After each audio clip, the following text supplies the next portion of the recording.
We have more information tonight regarding an 11 Investigate story we brought you last week. There's more we need to tell you about the complaints filed against a Sandusky County Common Pleas judge and his bailiff. Melissa Andrews and Brian Duggar have been digging into this. Mel, you told us a private company was brought in to investigate these complaints. What did you find out?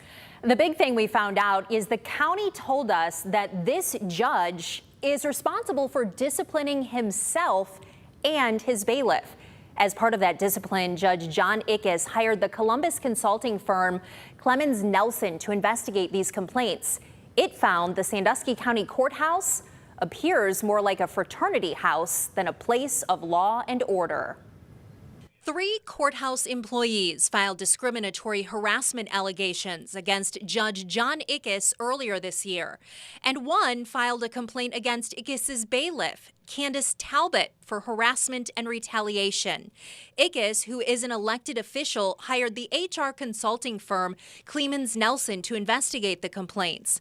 According to documents obtained by 11 Investigates, Clemens Nelson described the atmosphere in the court as one of unprofessional conduct, littered with pranks among employees, vulgar language, and relationships in which several of them exchanged inappropriate texts, including Judge Ickes, with Ickes admitting he fostered a culture of unprofessionalism and an inappropriate work environment, calling people by offensive nicknames, having a Nerf gun in his desk he used to shoot at people, even once grabbing his handgun by mistake and joking how that would not have been good.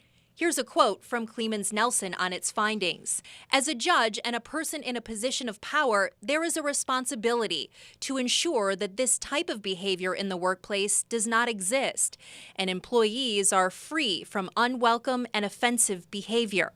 The biggest problem is that this environment did exist. It should be noted that the consultant did not find that the judge targeted this inappropriate behavior towards one race, gender, or other protected class, but it was simply how he ran his office. The consulting firm recommended for Judge Ickes to consider disciplining his bailiff, Ms. Talbot, and institute a discriminatory harassment policy with all court staff, including the judges attending trainings on harassment.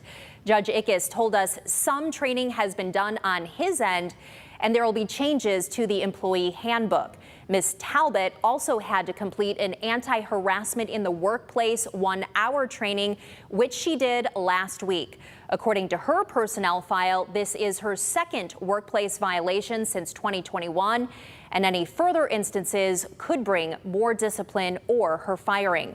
11 Investigates also asked the county how much it paid for this outside investigation. We did not hear back on that yet. For 11 Investigates, I'm Melissa Andrews.